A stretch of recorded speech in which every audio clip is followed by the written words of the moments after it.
So it gives a little different context, right? When we realize that today's gospel, Peter's coming right off of that high point. And we can hear him also almost using the words of Jeremiah. You duped me, Lord. You know, this wasn't the Messiah that I wanted you to be. I know I just said 2 seconds ago that you're the Son of the living God, the Messiah. But when Jesus starts to flesh it out and say, hey, this is what that means. That I'm called to surrender myself to this process of suffering and dying to save the world. And if you want to be my disciples, you have to do the same thing.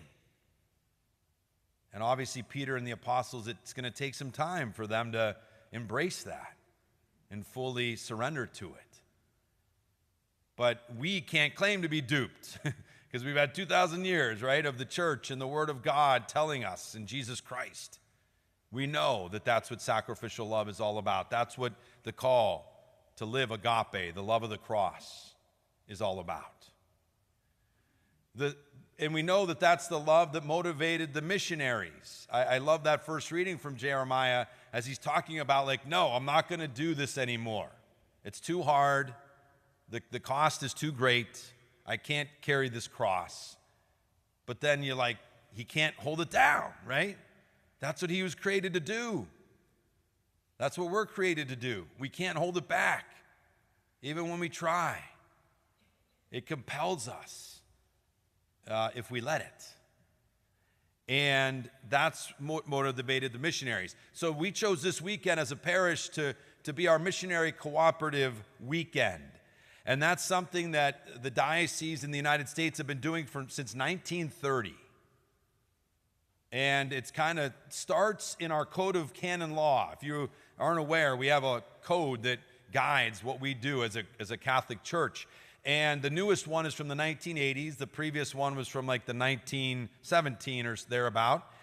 And so they talk about the ways that we are called to embrace this missionary work of the church. And remember that this isn't some, kind of side option, nice thing if we get to. St. Paul VI, back in the 70s, as we were coming out of Vatican II, reinforced really what Vatican II said, to remind us that the missionary work, the call to be missionaries, is not just some secondary task of the church. It is still the primary task of the church.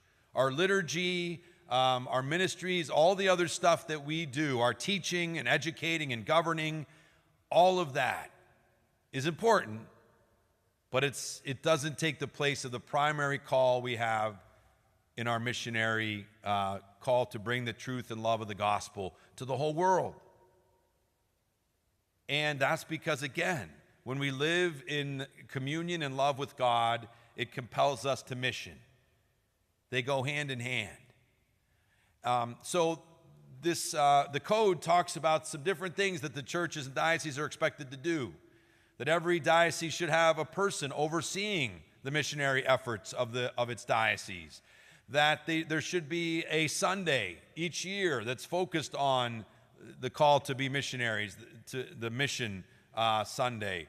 There should be a constant promotion of missionary vocations that we're called to, and also there should be a substantial offering to the Vatican to help with the missionary work of the church. So in our diocese, we have Indira Suarez, who oversees our Office of Mission. You might remember last year we were the hosts for in October Mission Sunday for the diocese, and we had a program over at the school after our Mass. So we do that every year in October. We take up the Peter's Pence second collection in June to support the Pope and the Vatican for the missionary efforts of the church. And we're always certainly encouraging all vocations, but certainly missionary vocations as well, and many have come from our diocese. So we are responding to that expectation of law. But the Diocese of the United States decided to take it a step further and to say we want to bring missionaries to our diocese, to our parishes, to hear them speak about their efforts, to learn more about what the church is doing beyond our little, neighborhood of the parish of Our Lady of Peace. And then to have an opportunity to pray with them, support them in prayer, but also financially donate to their cause. So since the 1930s, we've been doing that. And so remember, every year we have a visitor. They come in, either a priest will preach the homily or they'll speak at the end of Mass, and we have a chance to even financially support them. And that happens at every parish throughout our whole diocese. And these groups have to apply to the mission office to be considered to get that support. So it's really a significant intentional effort the church makes. But obviously this year, as this is the year of change, right? The ultimate year of change, that couldn't happen. The missionaries couldn't come to us. So the diocese has said, we'll all take up a collection. We'll split it evenly amongst all the organizations that were supposed to come to our diocese and right here to Our Lady of Peace Parish. So that's what we're doing this weekend and in this month. Okay? So remember that some of the things that they do, it directs evangelization in areas of our world where Christianity might be rare, or the pastoral care and education, even of Christians and in non-Christian parts of our world. It also supports works of charity and mercy, such as operating hospitals, orphanages, schools, and food banks, so that by providing for the physical needs of people, their spiritual needs can be a focus. So that's what our efforts do. So 2 things we're asked of. 1, to constantly be praying for the mission of our church. Really 3 things, actually. To pray, remember St. Therese of Lisieux. She's one of the co-patronesses of the missionary work of the church. And what? She was a cloistered Carmelite nun, right? Not the usual vision we have of missionary work. She wanted to be a missionary, and she took a special spiritual adoption of missionaries and prayed for them. And so the church kind of recognizing we need that grace of the prayer of the church to inspire the missionaries, especially if we're not able to go to foreign countries and the more exotic missionaries that we think of.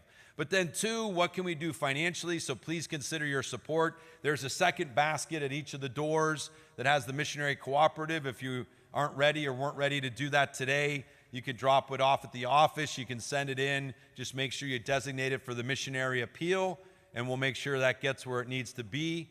But then 3rd, we have to consider and pray about what is my part in that missionary effort of the church.